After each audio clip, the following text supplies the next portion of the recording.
Good evening, everybody, to this edition of SportsView. It's Monday, the 22nd of May. The year is flying. 8 p.m. Greenwich Mean Time here. Good evening, Joe Waters, all the way from Seattle. Good evening, Pat. And great to see you again. Good fine weather out there. Nice fine weather today here as well. You know, the sun is shining. So we're happy and sunny. Yes, indeed. The usual messages here on the bottom of the screen. You can email us with your comments and press the red button to subscribe to our channel. Well, Joe, as we surmised last week, we didn't have to be experts. Man City won the Premiership. Yeah. And deservedly so. Oh, I think so. I mean, they've been the best team for a number of weeks. So, yeah, it was. It just felt like it was only a matter of time when it was going to happen. You know, I mean, Arsenal could have made it a bit more difficult if they had won at Forest, but really, they really never looked like winning there. And No. I think that Mikel Arteta got a little bit too clever in his tactics, trying out Partey at right back and having him slide into midfield a little bit. So it was just one of those things that they never really got going. And I mean, they have two more games to play, but they have the Premiership one. But to date, they've only lost 4 games out of 36 in the Premiership. Yeah. And they've drawn 4. So, I mean, Arsenal have lost 6, which is good for Arsenal. I mean, they did extremely well as well, you know. I know they'll be disappointed, but really, Arteta proved his mettle this year, at least. I think he's established himself as a capable manager. Oh, I think so. I think he's very capable. Yeah. You know, sometimes you just need a couple of, you know, disappointments in your journey to where you're going to end up. Yeah. And I mean, he learned from this. He's a very clever guy. He's a very passionate guy. But they have, you know, they're going to have to do some. They're going to have to sign some players, I think. I see that Granit Xhaka is already leaving. He's practically out the door. They've agreed with a German team for him, I think. Yeah. So they're going to need another midfielder. Well, they're going to need a couple of midfielders, really, just to cover that. And defensively, they're going to need something. So it's going to be interesting to see how the summer goes. Yeah, and as we were saying off air, there's rumours now that McAllister from Brighton, the Argentinian player, has been strongly hinted that he's done a deal to go to Liverpool. Yeah, that's going to be a good signing for them. Yeah. That's a step in the right direction for Liverpool. Yeah, and there was wins over the weekend for West Ham, Brighton, Brentford, and Man U. You know, and they were all except Tottenham Hotspur playing at home again. Well, I mean, you know, we know what they're like. You know, they always seem to be like this. You know, they can't stay the course for the whole season and shoot themselves in the foot. No, you know, but to be honest, you know, Brentford, they're a very tough team to play against. They are. John, I don't know, John, our colleague here, he's waiting for the link, but I've sent it twice, you know, to John. But anyway, there you go. But as we were saying there, obviously Liverpool will have to sign more than McAllister, Joe, to make them to be serious contenders, you know. Yes, yeah, they need probably 3, maybe even 4 players. They seem to be getting things right up front. But, you know, I look at this Liverpool team and I look at them just a little bit like Real Madrid.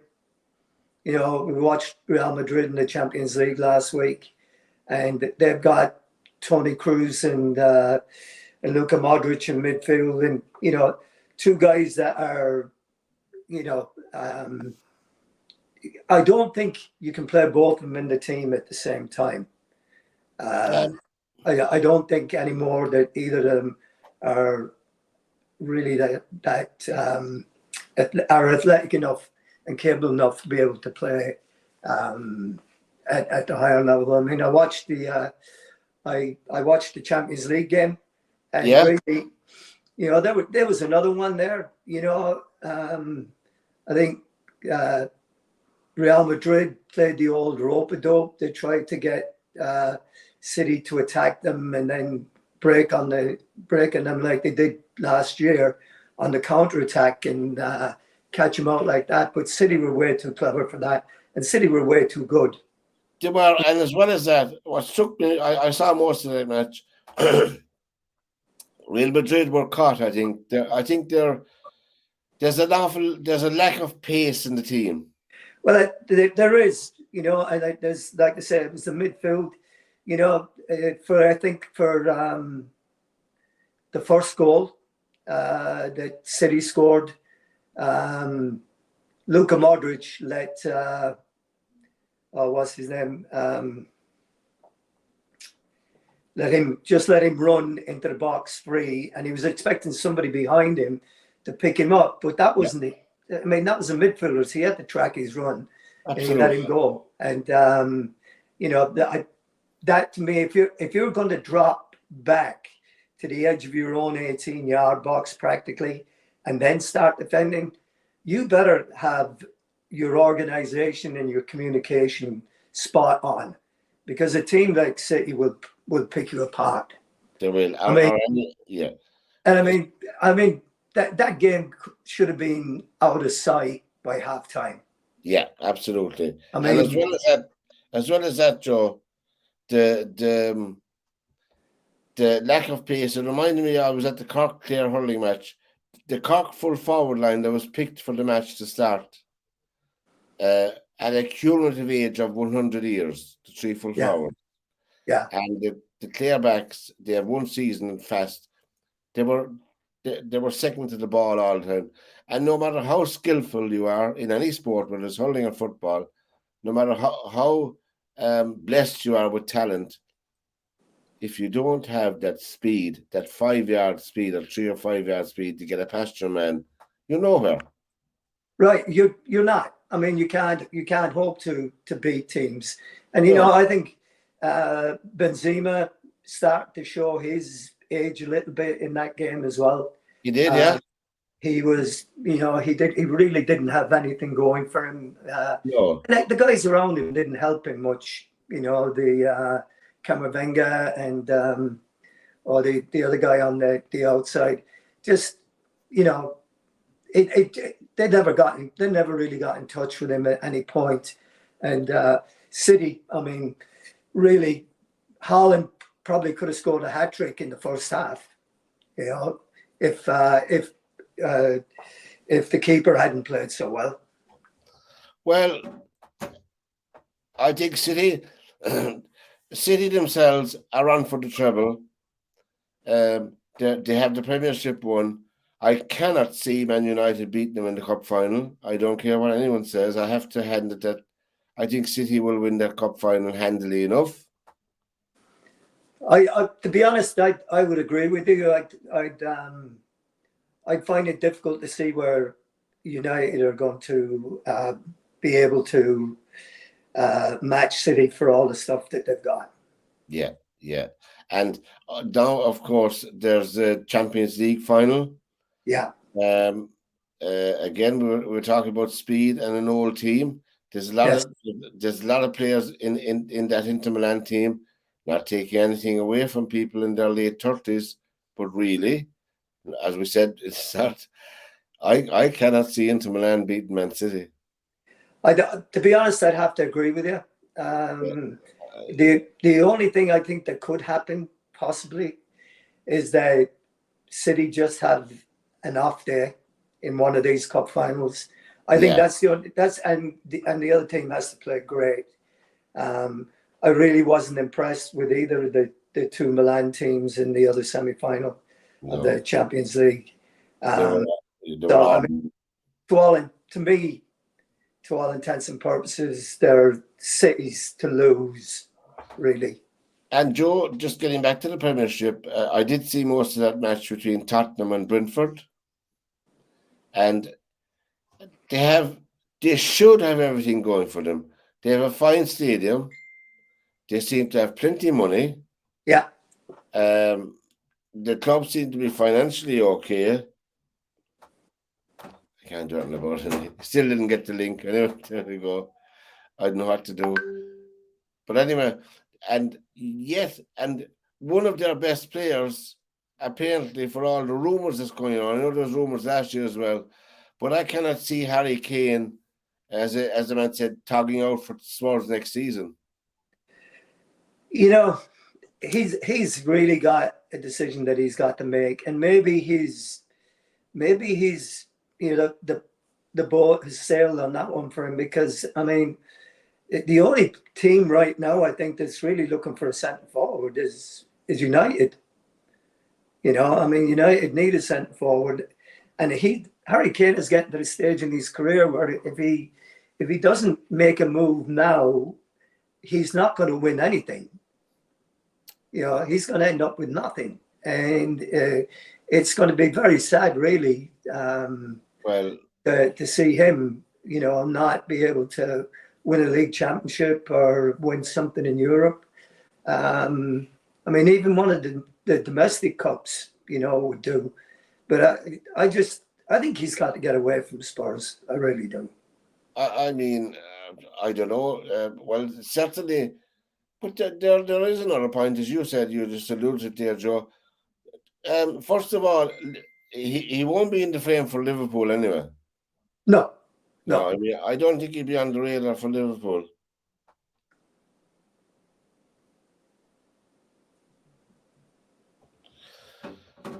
That's our man. SportsView is a program here on nearmedia.tv. Tell all your friends about us, and press the red button to subscribe to our channel.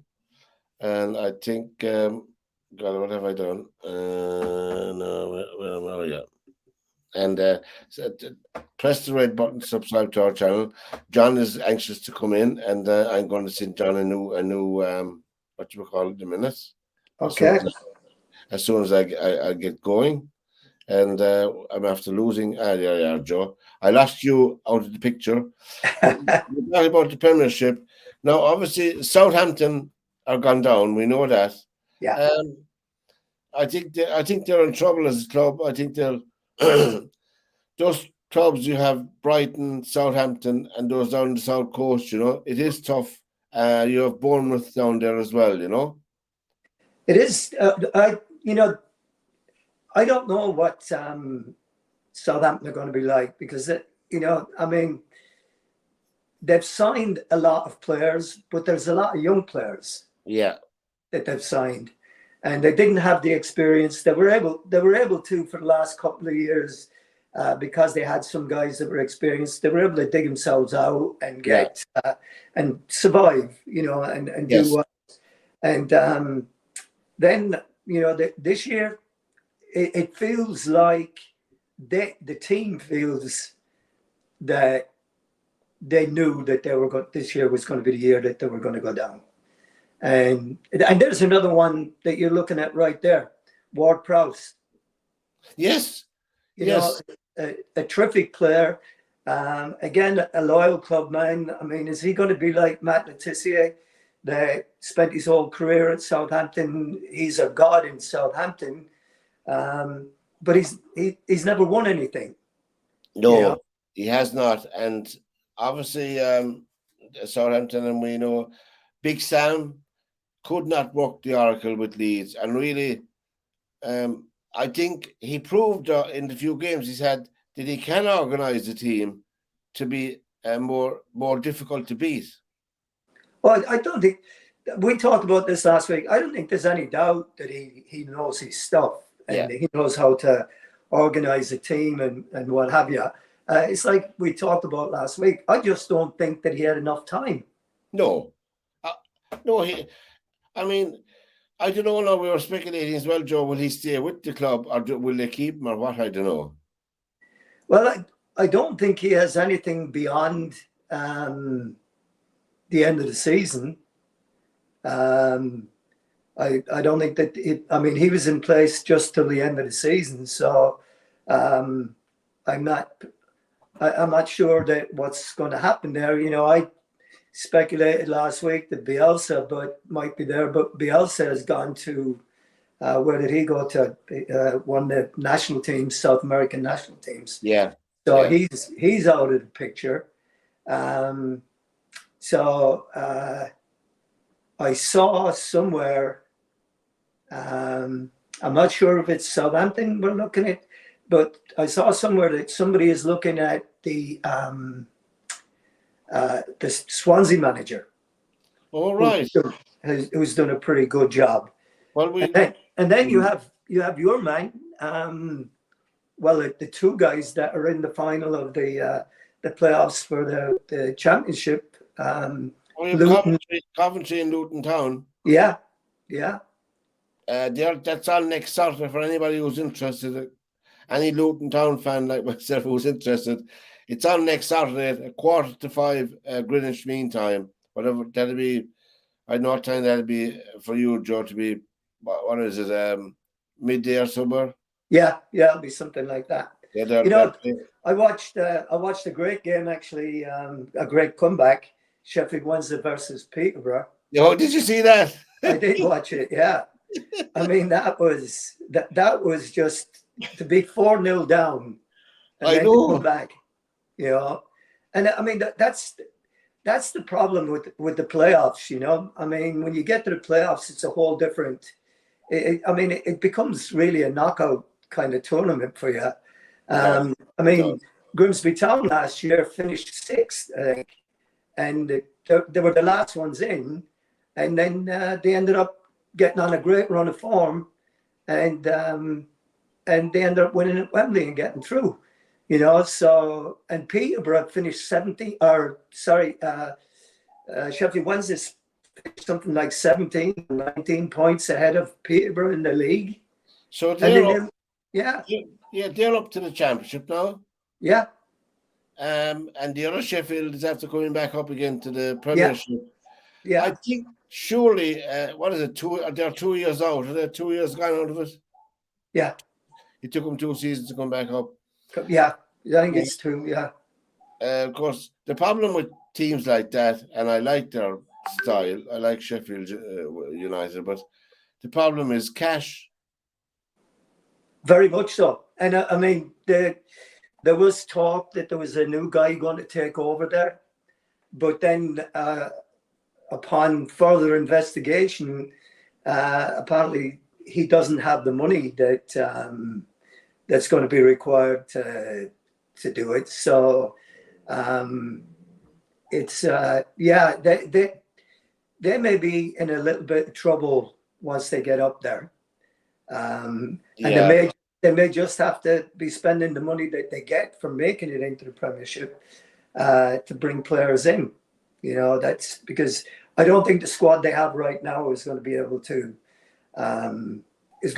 do well. And so I don't think they'll even be able to survive. Yeah, Premiership. I'm happy for them because they're a terrific club. It's a pity. It's reality of life, I suppose, Joe. It's not like the old days, But anyway, I think that they'll be depending an awful lot on known players, surplus players in the top of the Premiership who will need to be active rather than inactive. So there'll be that element as well. But I think obviously now you'll be glad to hear SportsView's program on their media.tv. We're on air as Newcastle are playing Leicester. It's 0-0 still, so there's still hope after 25 minutes nearly. So it's 0-0, Joe. Well, fingers crossed. No, Newcastle, I saw this morning as I was reading that Newcastle are struggling injury-wise. They could be without 9 guys for this game. So that may be a blessing in disguise for Leicester. We didn't talk much about them because obviously you can't talk. We've only limited time on our show. We can't talk about every club. But Newcastle themselves, they'll have European football now next season. That in itself is a platform to attract some players, you would think, some top-class players. Oh, for sure. Yeah. Without a doubt. You know, players that would have, maybe looked at Spurs if they had made it into the top four. But yeah, I mean, once you make it into the top four and you're playing European football, it's a whole different setup Absolutely, and in terms of getting players. absolutely, and there's different excitement and different challenges. They'll need to strengthen their squad in there. Everybody says that, but that's not like a cliche. But Mbappe scored 2 goals over the weekend for PSG, and they're more or less of the league one again in France, because I was looking at the table. Really, they'd have to lose their last 2 games, I think, not to win, and I can't see that happening. No, We'll no. give PSG the league in France, and Barcelona won in Spain, and Napoli won in Italy, Right. and Man City in England. Celtic won in Scotland. There's Germany is interesting it because is. and Dortmund above Bayern now. They are, yeah. The Dortmund are. I won't say they're favourites, but they're slight favourites. Dortmund are slight favourites to win the Bundesliga. So there you go. Yeah. But both those clubs, Dortmund and Bayern Munich, are very well run. They're very well Yes. run clubs. They're absolutely, and I think I love the structure. I love the structure in Germany in their professional soccer leagues. There's something very stylish and good. Everybody's involved, from the players, obviously, are the most important, the management, and then the supporters as well. They're all knitted in together in this a nice unity about the club. Yeah. It's not that they have a direct say, but there's a structure there where they feel ownership of the club. That's what I mean. Yeah. And also, since my son was there a couple of years ago, the prices for the Bundesliga are held down purposely. They're not. You won't get ripped off going to Bundesliga matches in Germany the same way that it's astronomical, eye-watering prices in Britain. Yes. Eye-watering. It just doesn't happen there. And well, I don't know, is much going to change. Anyway, Joe, Coventry and Luton, I suppose they're old clubs. You remember playing in Coventry, in the old, Yes. Yeah. yeah, Well, Highfield Road. Yeah, we played there. Highfield Road, the Sky Blues, Yeah. Yeah. great characters, and Luton Town, of course, we spoke about in Kenilworth Road, and God, there's great excitement there. I mean, they weren't favourites to win in the playoffs, but because Middlesbrough were very well fancied. Yes, they were. They But were. Luton Town played them off the pitch, soccer-wise. Yeah. They Well, played Mark Robbins has done a great job at Coventry. Yes, he has. He really has. I mean, and the manager of Luton has done a fantastic job. Absolutely. Because everyone thought when he got the bullet from Watford that he was a busted flush, but he came in and he's done a terrific job getting those guys to the playoff final as well. So it's going to be very interesting to see it. It is, and we'll just move briefly. Another major was played out in the golfing. Did you see any of the golf over the weekend? I didn't see any golf over the weekend, no. But just briefly, Brooks Koepka, he won his 5th major.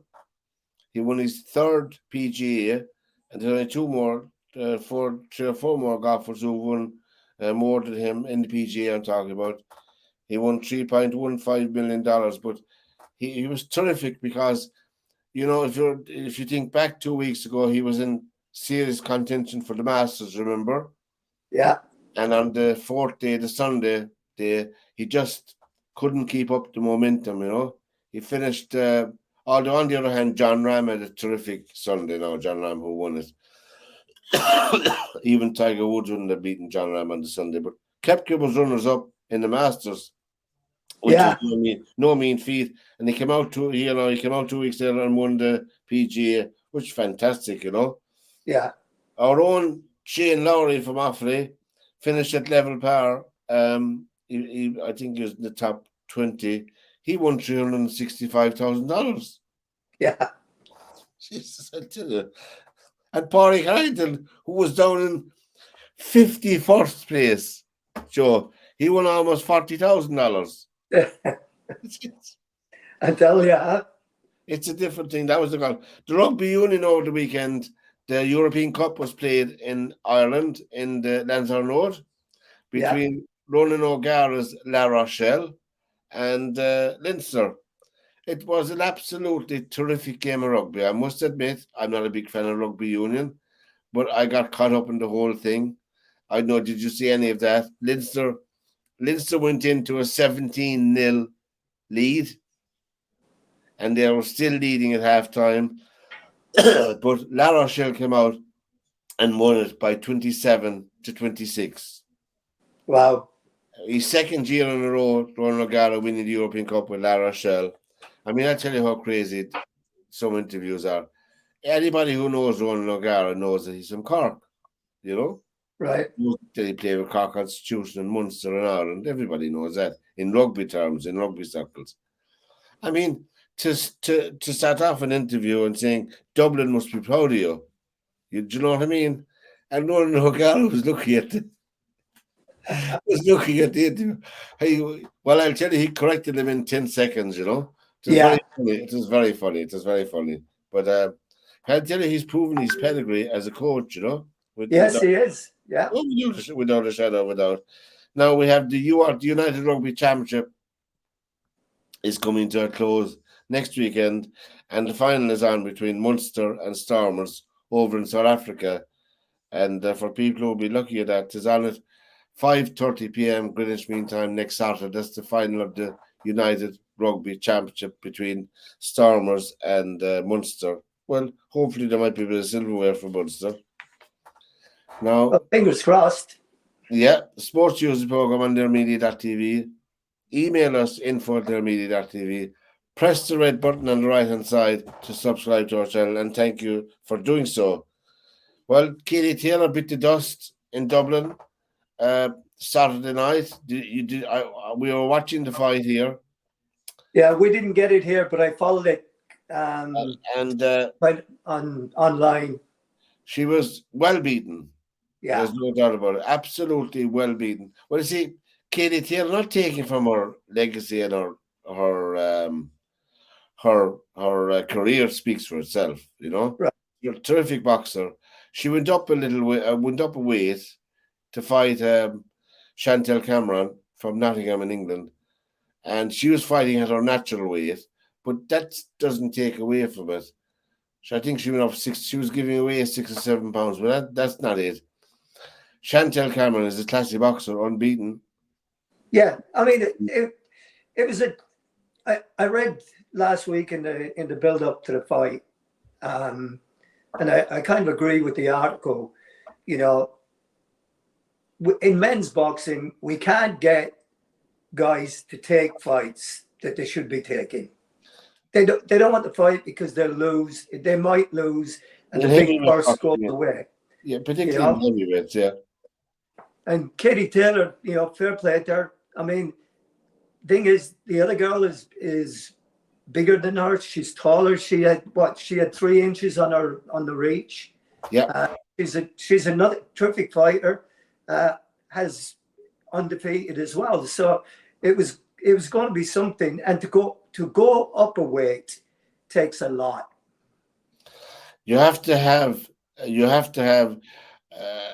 I don't know. You have to have a lot of skill. Now, Katie Taylor has been blessed with terrific speed, great ring craft throughout her career. Her hand speed has been a blessing, but she never had a knockout punch. And right. in amateur boxing, that would be fine in the Olympics and all because you score.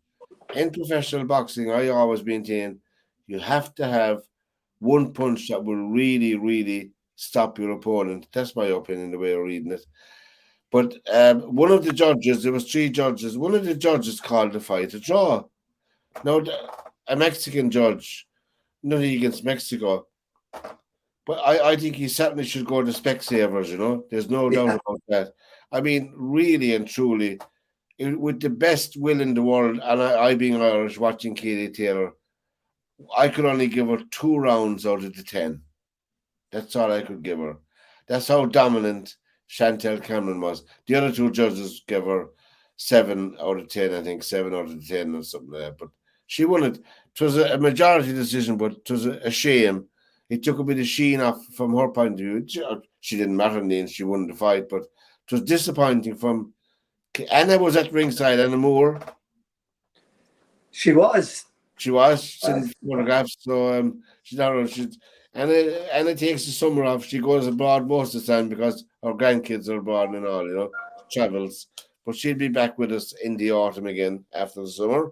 But Anna, fair play to you if you're watching this later on. And but it was disappointing, and I think she should retire. There's a return clause in the fight. You know what I mean? Yeah, I saw that as well, but whoever's advising her should say no. Yeah, I tend to agree with it. I mean, because I really, after having read the reports on the fight and what have you, I really don't see her beating that gal in a rematch.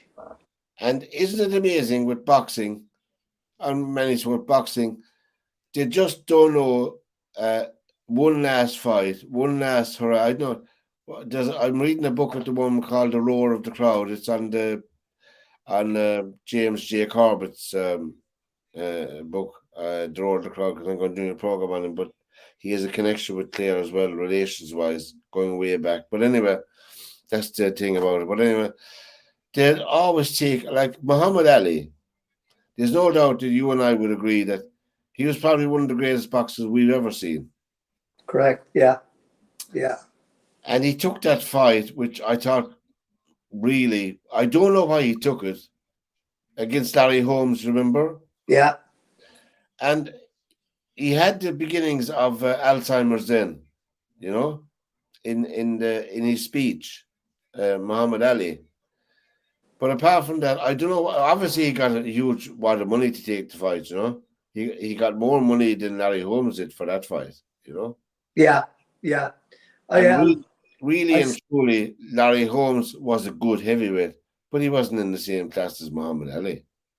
No, not if he had been at the same time, but Larry Holmes is a bit younger than him, and I saw when I first came to America, we were playing a game in St. Louis, and we were fogged in Seattle, so we had to take a coach down to Portland to fly out of Portland. Oh yeah. And we were sitting at the table having a cup of tea in the restaurant, and Bob McNabb was our coach, the former Arsenal player. Yeah, yeah, I remember him. So Bob was sitting with us, and a couple of Gary Hill and Neil Megson, Gary Megson's brother. We were all just sitting there having a cup of tea and talking, and then Bob looks up and he says, "Hey," he says, "look over there, look who that is," and it was Muhammad Ali, and he was shuffling through the airport on his own, pulling a carry-on suitcase, and he just nobody was taking any notes of him. He was just shuffling along in the crowd, and we're all going, "Man, that is sad to see him like that." Yeah, absolutely. And it really was. So, like you said, sometimes it's just gets in their blood. It's a fever that gets into the blood, and they always want to have one more. Obviously, there's a story Mike Tyson tells, and Mike had his own problems, which of his own making, so to speak. He was saying that he vowed that he'd get Larry Holmes back for the beating he gave Muhammad Ali that night, Yeah. Of course he did. Of course, Holmes came out of semi-retirement to meet Mike Tyson, and as we know, Mike Tyson absolutely annihilated him, Yeah.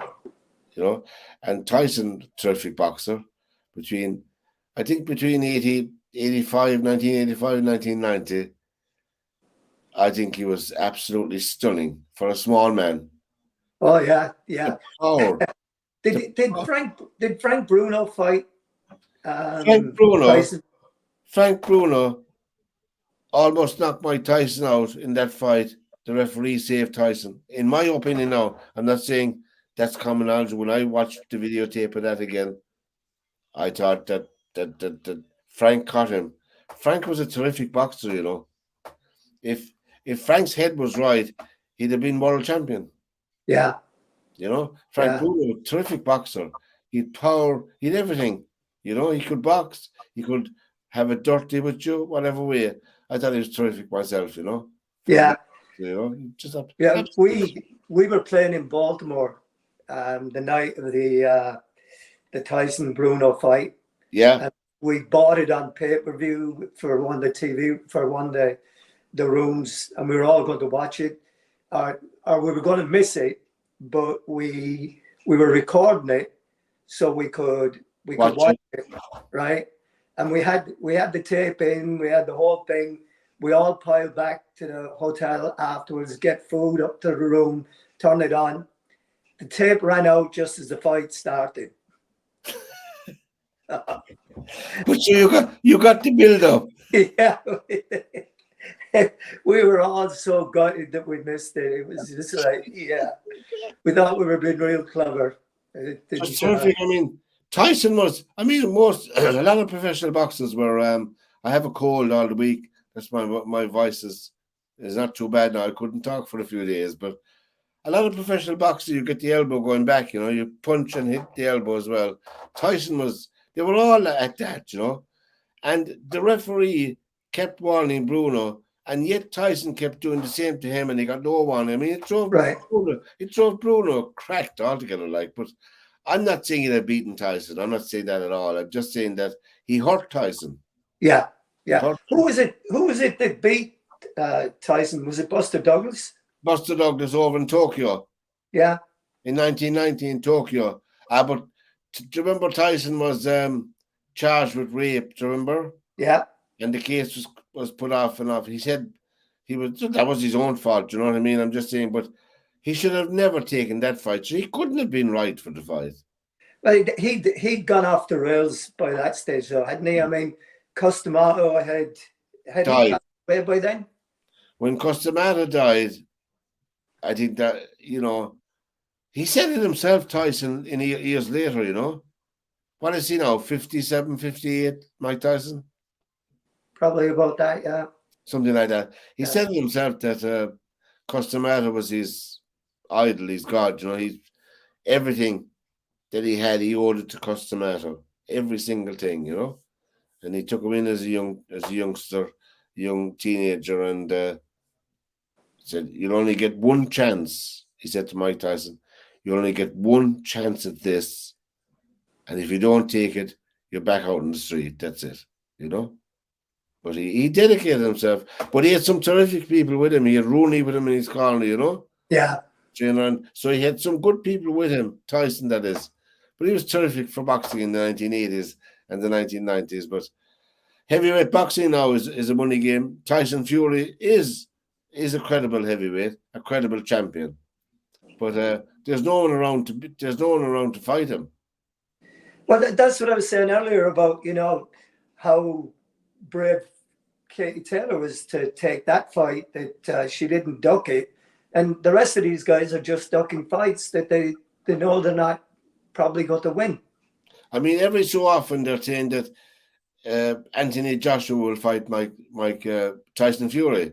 Yeah. There's no way that Anthony Joshua will ever go into the ring with Tyson Fury. Yeah. He'd never get into the same ring. He'd be blown away after one round. And that's the thing with it, you know. I mean, everyone knows it, you know. Everyone knows it.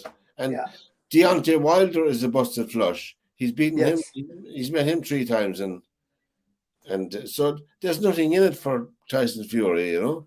Yeah. I think he'll just. I don't know. Maybe he might give Usyk a chance, but really, Usyk is only a glorified light heavyweight. Yeah. Yeah. So is it Usyk doesn't want to fight or No, Fury? Usyk is a mandatory challenger to Tyson Fury, but it's the money in the background. The money will make the fight, not the fighters. The fighters will want to fight. Usyk said he's ready to fight. Fury said he's ready to fight, but I cannot see it happening. No. I think to be suicidal for Usyk. Yeah. I'm not an expert, but I can't see it, Joe. I can't see a small man like Usyk lasting 3 or 4 rounds with Tyson Fury, you know. Except Yeah. except there's a lot of money and he takes the money and he retires. I don't know really. I don't know. Yeah. But is it worth getting your Yeah. lights knocked out for that? Well, Yeah. I certainly wouldn't take the fight anyway. I'd write out a check and say I don't want it. Here's your money.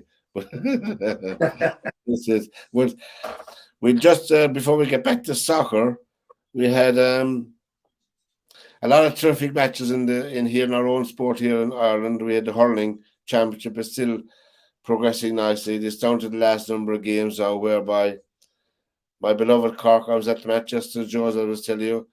Cork and Clare up in Ennis in County Clare at 2 o'clock, and we were beaten by a point. Clare beat Cork by a point in the scoreboard, 318 to 222. But Cork were well beaten, as I was saying to you, on the field. You know, even they only lost the game by a point. What that means, Tipperary and Limerick drew the other match in Thurles, so that means in that group stages, it's down to the last match next Sunday. Clare are into the Munster final. Okay. They're finished. Waterford are playing Tipperary. Tipperary are odds on favourites to beat Waterford, which would put them into the Munster final against Clare. The other match between Cork and Limerick is a game to see who will finish third in the group, and they will progress to the quarter final of the All Ireland. I hope you took all that in now. So Right. Cork and Limerick, in other words, Cork and Limerick next Sunday in the Gaelic grounds is a straight knockout match. Winner takes all. Yeah. Losers finish till next year again. It's as simple as that. And watching Cork, this is my third match I watched Cork playing, and you would think that, like in any sport, Joe, you would think that a team would be, when they're playing together, they haven't had the same team in the 3 matches. Now, some of that is through injury, that's different. But you would think a team would be gelling, would be getting better, would be more dynamic, would be together in any sport after 3 high-intensity games. But alas, in my opinion, I'll be killed for saying it, I don't see progress. I don't see real progress in the team. As I was saying to you, the full forward line for Cork were picked are almost 100 years between the 3 of them. You know, they're good hurling. Really, it's a young man's game, fast, young game, and that's it. That's why Limerick are successful. They go for 4 in a row, Limerick, that is. And they're finding it tough this year, but it's a mental thing, I think, with them. It's not a physical thing with Limerick. It's a mental thing, as you know yourself, doing the same thing over and over and over again. You want to be very careful. If you're mentally tired, you can't physically do it, George. You know yourself, you know? Right. And I mean, Limerick, what now? For how many years have they been playing at this blistering pace? They're 4 or 5, 6 years, isn't it? Right. So, it's the same thing that we talked about Liverpool. Yeah. After a while, you get mentally exhausted. And when you're mentally exhausted and you're being asked to go to the trough one more time, it gets very, very tough. And, everybody else is out for them. Yeah. And, they've, the others, Clare, I mean, let's be very honest. Last year, didn't we draw with Clare last year and then beat them in the replay? Yeah. So, it's not like that these other teams were a million miles away from them. Oh, God, no. They're there, and it doesn't take much to put you off and to, and maybe it is time, that, I mean, I know they're a young team still, Limerick, probably, aren't they? They are very young, yeah. But yeah.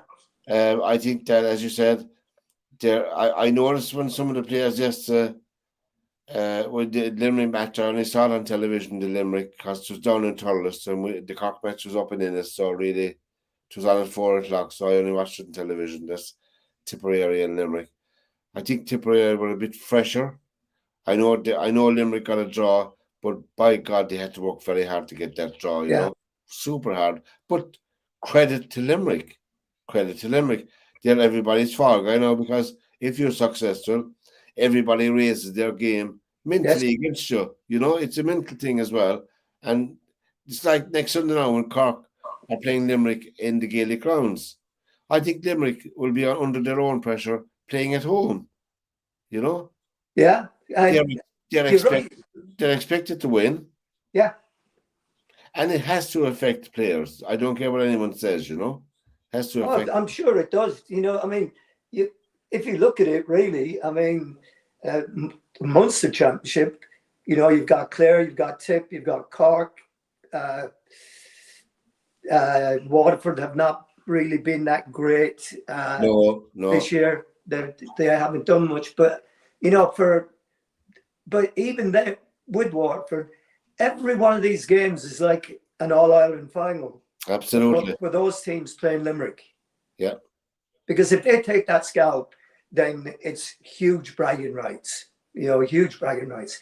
And and Limerick, have to come out and be at full.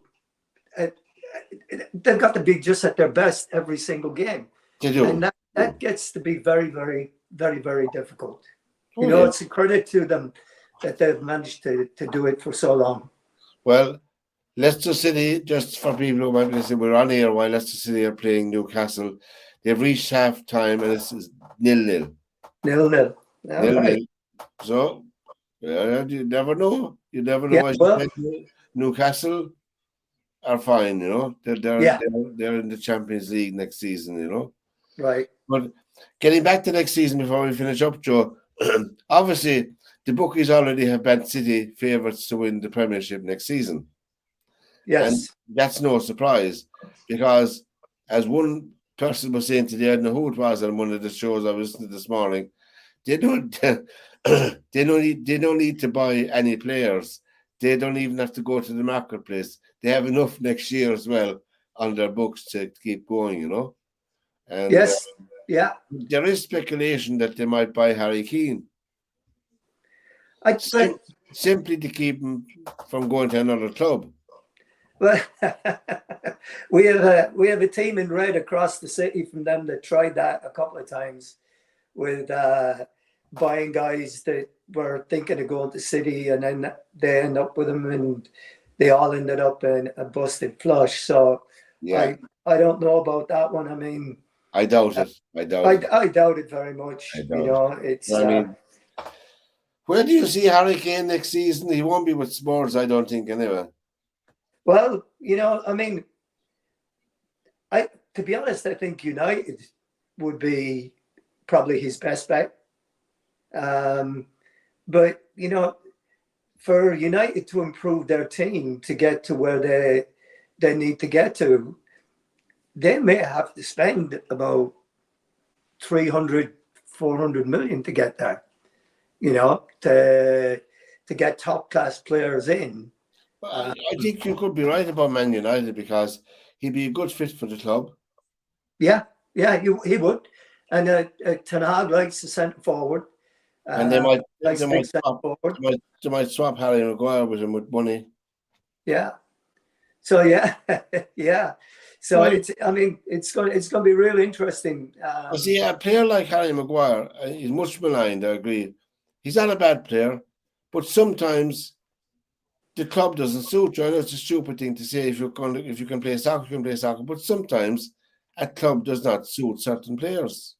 Right. It doesn't. And years ago when Ted McDougall signed for United from Bournemouth, I remember that. Ted was a fine player, terrific goal scorer. Fabulous. But he just didn't make it at United wasn't a good fit for him. Then he went to Norwich and Southampton, and again he starts scoring like goals for fun. Yeah. You know, so the environments of Norwich and Southampton suited him much better. And he was back with Phil Boyer as well. Oh, They yes. they were. I mean, they were a great tandem for Bournemouth and then for Norwich and Southampton. So you know, sometimes it just goes that way. Yes. You know, I remember Tommy Docherty talking about it. He was interviewed, you know, and he was talking about players that had signed, and he went, "No, not a Manchester United player, not a Manchester United player, not a Manchester United player."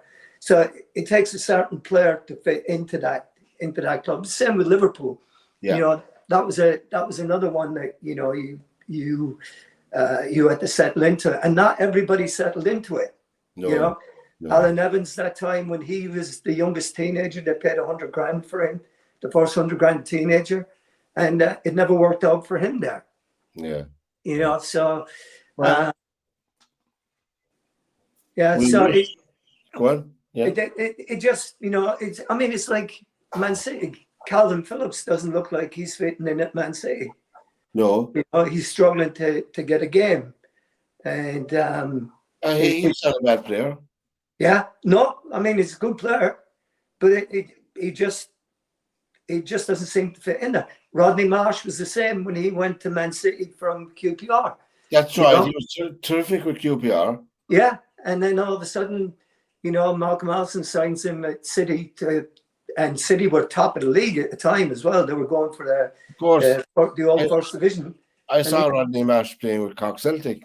Yeah, and they ended up losing it in the finish, and Rodney got the blame for it, which I thought was very unfair. That was ridiculous, yeah. It was, yeah, absolutely. You know, so well, yeah, look, we wish we'd be gone off here, but we wish Leicester the best. I'd like to see them surviving, and well, Everton, Shinskela. Everton will play Man City in the last match, are they?